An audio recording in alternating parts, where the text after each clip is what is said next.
किसने सोचा था एक कंपनी जहां पर एक नहीं, दो नहीं, सैकड़ों कर्मचारी काम करते हैं, एक कंपनी जिसका नाम है, जिसका रुतबा है, कॉर्पोरेट वर्ल्ड में जिसकी धाक है, उस कंपनी में यौन शोषण और जबरन धर्मांतरण के आरोप लगेंगे। एक कंपनी जहां पर देवी देवताओं के लिए अपशब्दों का इस्तेमाल किया जाएगा, एक धर्म को नीचा दिखाया जाएगा, और ये सब हुआ वहां की एचआर की नाक के नीचे। हम बात कर रहे हैं नासिक की टीसीएस कंपनी की बीपीओ सेंटर की, जहां के नर्क लोग ने वहां पर काम करने वाली कई लड़कियों की जिंदगी को नर्क बना दिया।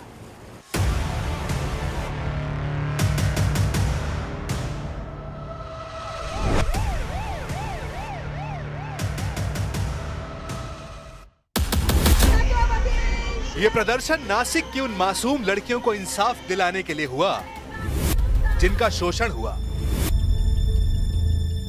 जिन्हें ब्लैकमेल किया गया, जिनकी आवाज को दबाया गया और पल पल तिल तिल कर मारा गया। धर्मांतरण भी करवाना और महिलाओं के ऊपर अत्याचार भी करवाना, ये कुछ मुस्लिम लोग जो है वो करते हैं। जिनको इस देश में रहना है उनको संविधान को देखना होगा। नासिक में टीसीएस के बीपीओ सेंटर में यौन शोषण और धर्मांतरण का मामला खतरनाक मोड़ ले चुका है। जैसे जैसे परत उतर रही है, सन्न करने वाली सच्चाई सामने आ रही है।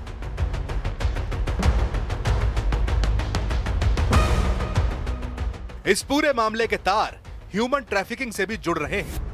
नासिक का ये धर्मांतरण का मामला जो है वो काफी बड़ा और गंभीर होता जा रहा है। यही वजह है कि नासिक पुलिस ने इस पूरे धर्मांतरण के काले खेल की जानकारी महाराष्ट्र एटीएस के साथ साथ सेंट्रल एजेंसी एनआईए को भी दे दी है। आपको बताना चाहेंगे कि इस पूरे मामले में महाराष्ट्र एटीएस ने भी अपनी इंक्वायरी शुरू कर दी है और ये जांच की जा रही है कि आखिरकार धर्मांतरण के इस खेल के पीछे मकसद क्या है, इसके पीछे फंडिंग कौन कर रहा था और किसके इशारे पर इतनी बड़ी कंपनी में धर्मांतरण का काला खेल चल रहा था। शक है कि लड़कियों को मलेशिया में बेचा जाने वाला था, यानी नासिक के नर्कलोक में फंसे कर्मचारियों की जिंदगी नर्क से भी बदतर बनाने का पूरा इंतजाम कर लिया गया था।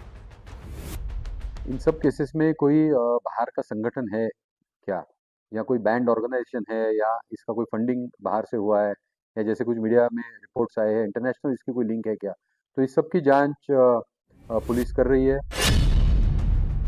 सूत्र बता रहे हैं कि व्हाट्सएप चैट में इमरान नाम के एक आदमी का नाम सामने आया है, जिसका मलेशिया से संबंध बताया जा रहा है। जांच में जुटी टीम को शक है कि वो एक प्रीचर यानी एक ऐसा शख्स हो सकता है जो लोगों को बरगलाता था। सूत्र कह रहे हैं कि इमरान को वीडियो कॉल के जरिए कंपनी के कर्मचारियों से मिलवाया गया था।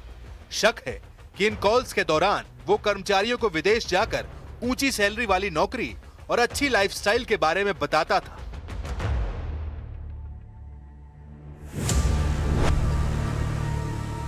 ये तो इस मामले से जुड़ा सिर्फ एक और सबसे नया पहलू है। आगे आपको नासिक के नर्कलोक की ऐसी ऐसी बातें बताएंगे कि आप सोचने पर मजबूर हो जाएंगे। कि कॉर्पोरेट ऑफिस को सुरक्षित और प्रोफेशनल माहौल के लिए जाना चाहता है, लेकिन अगर इसी माहौल में यौन शोषण, जबरन धर्मांतरण के आरोप सामने आने लगे तो यह मामला किसी एक कंपनी तक सीमित नहीं रहता है। नासिक का केस इसी सच को बेपर्दा करता है। नासिक की बड़ी आईटी कंपनी टीसीएस के बीपीओ यूनिट में कथित तौर पर जबरन धर्मांतरण और रेप हुआ। मई 2025 की बात है। मैंने सोमवार का व्रत रखा था। तभी तौसीफ अतार पास आया और मेरी टेबल पर रखी महादेव की मूर्ति देखकर बोला कि क्या ये सच में भगवान है। वो अक्सर हिंदू धर्म और देवी देवताओं का मजाक उड़ाता था। हम एक टीम में नहीं थे, फिर भी वो मेरे पास आता और निजी जिंदगी के बारे में बातें करता। पूछता कि क्या तुम्हारा बॉयफ्रेंड है। वो ऑफिस की लड़कियों को सिर से पैर तक घूरता और आंख मारता। मैंने सीनियर से शिकायत की लेकिन कुछ नहीं हुआ, इसलिए मुझे पुलिस के पास जाना पड़ा।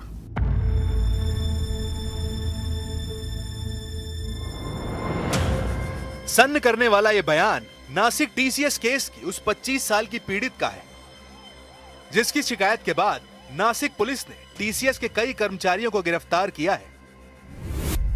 पीड़ित का यह बयान तो महज एक ट्रेलर है, क्योंकि इस मामले की पीड़ित ने और भी सनसनीखेज आरोप लगाए हैं।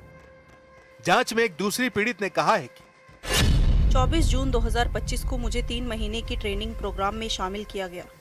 रजा मेमन का मेरी ट्रेनिंग से कोई लेना देना नहीं था, फिर भी वो मेरे पास आकर मेरी पर्सनल लाइफ के बारे में पूछते, कहते थे कि पति के साथ क्यों नहीं रहती, हनीमून पर कहाँ गई थी। रजा मेमन के साथ शाहरुख कुरैशी भी था। एफआईआर दर्ज करवाने वाली एक और पीड़ित का बयान भी सुनिए। मैं दिसंबर 2024 में ऑफिस में थी, तब शफी शेख काम के बहाने पास आकर बैठ गया और जानबूझकर मेरे पैर से पैर रगड़ने की कोशिश करने लगा। फिर मेरा कीपैड इस्तेमाल करने के बहाने गलत तरीके से छुआ। मैंने कुर्सी दूर कर ली तो हंसते हुए चला गया। नासिक पुलिस की स्पेशल इन्वेस्टिगेटिव टीम यानी एसआईटी ने इस पूरे मामले में 7 लोग को गिरफ्तार किया है, जिनमें से 6 टीसीएस के टीम लीडर हैं, यानी कि वो इंसान जो अपनी पूरी टीम को लीड करते थे। और पुलिस की जांच में ये भी पता चला है कि ये सभी के सभी आरोपी पीड़ितों को और कहीं नहीं बल्कि टीसीएस के छत पर ही नमाज पढ़ने के लिए उनके ऊपर लगातार दबाव बनाते थे, और जो लोग उनकी बातें नहीं मानते थे उन्हें नौकरी से बाहर निकालने की धमकी भी देते थे। पीड़ितों की शिकायत है कि महिला कर्मचारियों के साथ छेड़छाड़ होती थी और उन पर अश्लील और भद्दे कमेंट भी किए जाते थे। सीनियर्स अपने पद का दुरुपयोग करते थे और कर्मचारियों का यौन शोषण करते थे। आरोप है कि कर्मचारियों पर इस्लाम अपनाने, नमाज पढ़ने और कलमा पढ़ने का दबाव बनाया जाता था। एक पीड़ित ने दावा किया है कि उसके पिता की बीमारी के समय उससे कहा गया कि धर्म परिवर्तन से वो ठीक हो जाएंगे। इसके अलावा हिंदू देवी देवताओं के बारे में अपमानजनक टिप्पणी करना और जबरदस्ती बीफ खिलाने की कोशिश करना भी आरोपों की लिस्ट में शामिल है। इन्हीं आरोपों के आधार पर पुलिस ने कहा है कि आरोपी एक संगठित गैंग की तरह काम करते थे, जो 18 साल से 25 साल की नई महिला कर्मचारियों को निशाना बनाते थे, उनको अपने जाल में फंसाते थे और फिर उनका यौन शोषण करते थे। सबसे दिलचस्प और चौंकाने वाली बात तो यही है कि सच्चाई तक पहुंचने के लिए पुलिस को 40 दिन तक अंडर कवर ऑपरेशन चलाना पड़ा, जो अपने आप में एक टफ टास्क था। लेकिन जैसे जैसे इस कांड की सच्चाई सामने आई, इसने पूरे आईटी सेक्टर को हिलाकर रख दिया। अब तक इस पूरे मामले में 9 एफआईआर दर्ज हो चुकी हैं और इस पूरे मामले को लेकर व्यापक जांच भी जारी है। लेकिन पीड़ितों ने ऐसी सच्चाई बयां की है, ऐसा दर्द बयां किया है, जिसने पूरे कॉर्पोरेट कल्चर को कलंकित कर दिया। तौसीफ अख्तर, रजा मेमन, शफी शेख,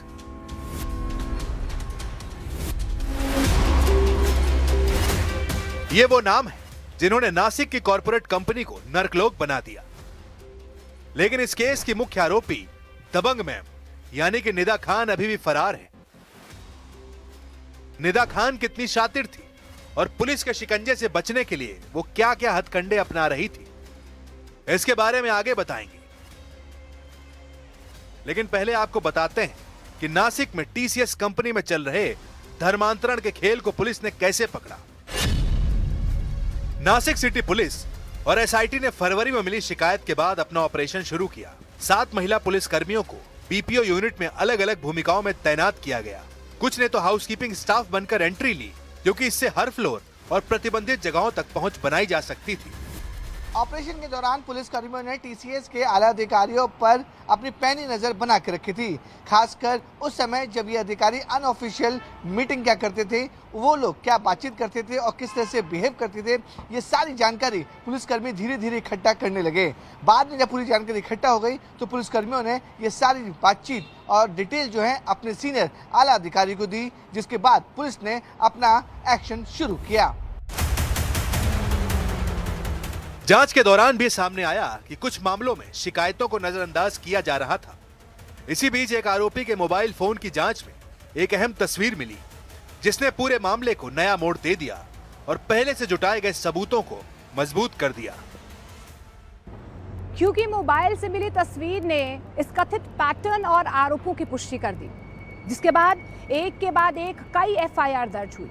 मामले की जांच तेजी से आगे बढ़ने लगी, एक्शन होने लगा इस पूरे मामले में। कई कर्मचारियों की गिरफ्तारियां हुई हैं, जिसमें एक सीनियर एचआर भी शामिल था।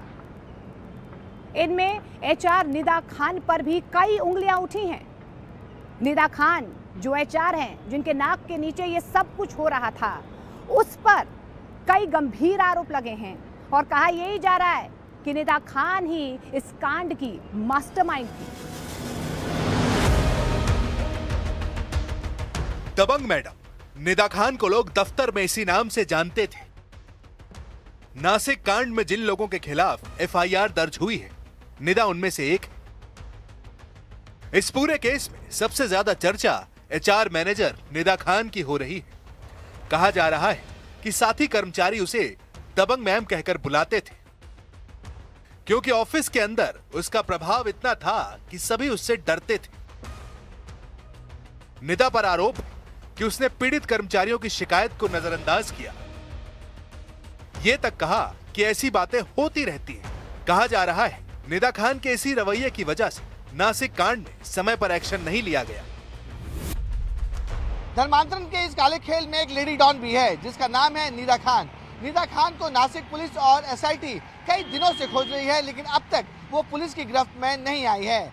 बताया जा रहा है कि उसकी आखिरी लोकेशन मुंबई से सटे भिवंडी में पाई गई थी, जिसके बाद नासिक पुलिस की 3 से 4 टीमें उन्होंने भिवंडी में भी छापेमारी की, लेकिन निदा खान का कुछ भी अता पता नहीं लगा।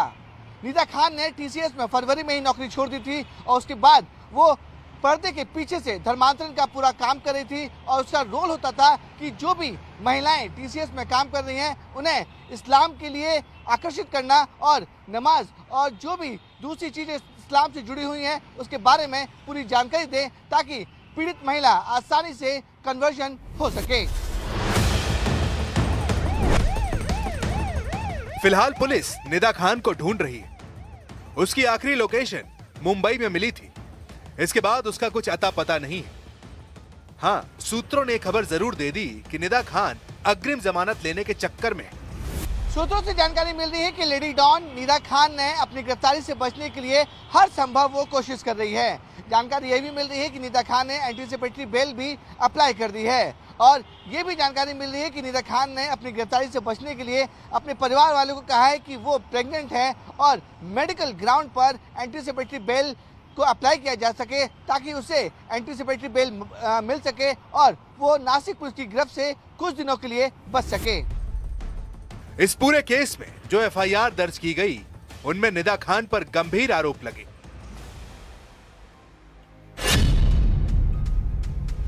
कहा गया कि निदा खान महिलाओं को इस्लामी परंपराओं के हिसाब से कपड़े पहनना सिखाती थी।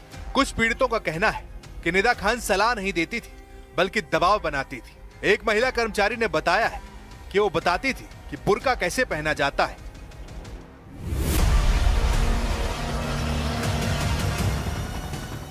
मतलब इन आरोपों के आधार पर यह कहा जा सकता है कि निदा खान ही नासिक के नरकलोक की कर्ता धर्ता थी। उस पर जो आरोप लगे, उनके आधार पर तो यही शक है कि वो जानबूझकर शिकायतों की अनदेखी करती थी और एचआर की नाक के नीचे कर्मचारियों का शोषण होता था। इन आरोपों की वजह से निदा खान पर गाज गिरी। टीसीएस ने निदा खान को सस्पेंड कर दिया है। सस्पेंशन लेटर की चिट्ठी भी आ गई है। यही नहीं, टीसीएस की ओर से बयान आया है कि कंपनी किसी भी तरह के उत्पीड़न और दबाव के खिलाफ जीरो टॉलरेंस नीति अपनाती है। कंपनी के मुताबिक कर्मचारियों की सुरक्षा और भलाई उसके लिए सर्वोच्च प्राथमिकता है और जैसे ही नासिक मामले की जानकारी मिली, तुरंत कार्रवाई की गई। ये बहुत गंभीर घटना है। मैं टीसीएस को भी धन्यवाद देना चाहूँगा कि उन्होंने भी इसका बहुत कड़ाई से संज्ञान लिया है और उनके जो प्रमुख है उन्होंने भी एक प्रकार से इसकी पूरी निंदा की है। पुलिस को पूरा साथ दे रहे हैं और इसके जड़ों तक जाने की हम कोशिश कर रहे हैं। क्यों यानी जबरन धर्मांतरण और यौन शोषण के आरोप सामने आते ही वो सभी कर्मचारी नप गए जिन पर इस कांड में शामिल होने के आरोप लग रहे थे। एक एक करके सबूत सामने आने लगे, जिनमें कई वीडियोस और तस्वीरें भी शामिल हैं। नासिक कांड के मुख्य आरोपियों में से एक तौसीफ अत्तार का ये वीडियो उसके खिलाफ बड़ा सबूत कहा जा रहा है, क्योंकि ऐसा बताया गया कि वीडियो में तौसीफ ने जिसे टोपी पहनाई वो पीड़ित है और इसी तरह के झांसे में लेकर उसने नासिक में टीसीएस की बीपीओ यूनिट के कई कर्मचारियों का धर्मांतरण करवाया। हालांकि तौसीफ अत्तार के पिता ने उस पर लगे आरोप मानने से इंकार कर दिए हैं। पूरी फैमिली पढ़ी लिखी है, ये जो भी चल रहा है ये सब गलत है। इसमें मेरे बच्चे का और भी सभी बच्चों का इसमें कोई दोष नहीं, कोई कसूर नहीं। इनको सबको ये प्री प्लान करके इनको एक फंसाया गया है। तौसीफ हो या फिर निदा या फिर नासिक कांड में गिरफ्तार हुए दूसरे आरोपी, इन सभी पर इतने गंभीर आरोप लगे कि कॉर्पोरेट फील्ड में तहलका मच गया। एक्शन पर एक्शन हुए। पुलिस उन जगहों पर पहुंची जहां पीड़ितों को ले जाने की शिकायत मिली थी। इस केस में जिसने देवलाली कैंप पुलिस स्टेशन में अपना एफआईआर रजिस्टर करवाया था, ये कह के कि दानिश ने उसको जो है सेक्सुअली मोलेस्ट, असॉल्ट और रेप किया था, वो दोनों इसी रिसोर्ट में जब ये मामला सामने नहीं आया था तभी आए थे। यहाँ तक कि ये भी कहा जा रहा है कि दोनों जब यहाँ पे आए थे तो अपना आइडेंटिटी प्रूफ और बाकी डिटेल जो सबमिट की थी उसको नासिक पुलिस ने यहाँ से सीज़ किया है, रजिस्टर को यहाँ से सीज़ किया है और उसके अलावा यहाँ के सीसीटीवी फुटेज जो है वो नासिक पुलिस यहाँ से लेके गई है। ये जो है नासिक पुलिस की एक इन्वेस्टिगेशन का पार्ट है और इसी पार्ट में जो है नासिक पुलिस सिर्फ यहाँ से ही नहीं बल्कि अलग अलग जगहों से जो अक्यूज या विक्टिम से इन्वॉल्व हो वहाँ से सीसीटीवी फुटेजेस उठा रहे हैं। इस मामले में टीसीएस कंपनी ने आनन फानन में एक्शन भी लिया, लेकिन मामला तूल पकड़ता गया। नेताओं ने भी इस मुद्दे पर जोर शोर से बयान दिया। कुछ आरोपियों पर बरसे तो कुछ ने नाप तोल कर बात की। मी सरकारचा प्रतिनिधी म्हणून मी त्या सगळ्या हिंदू बहिणींना विश्वास देतो किंवा ज्या ज्या कंपनीमध्ये आताही अशा पद्धतीचा अगर कॉर्पोरेट जिहाद होत असेल तर आम्ही तुम्हाला विश्वास देतो या सगळ्या जिहाद्यांपर्यंत आम्ही पोहोचू आणि प्रत्येकाला आम्ही मिट्टी में मिला देंगे। ये हालत सभी जिहादी के हम करने वाले हैं। एका जिहादाला आम्ही सोडणार नाही। नासिक में इस धर्मांतरण कांड के विरोध में जो प्रदर्शन हुआ था उसमें आरोपियों के घर पर बुलडोजर चलाने की मांग की गई। कुल मिलाजुलाकर नासिक के नर्कलोक की चर्चा हर जगह हुई, क्योंकि किसी कॉर्पोरेट कंपनी में इस तरह की घटना होने का आरोप लगना मामूली बात नहीं है, वो भी तब जब खुद एचआर मैनेजर मुख्य आरोपी हो।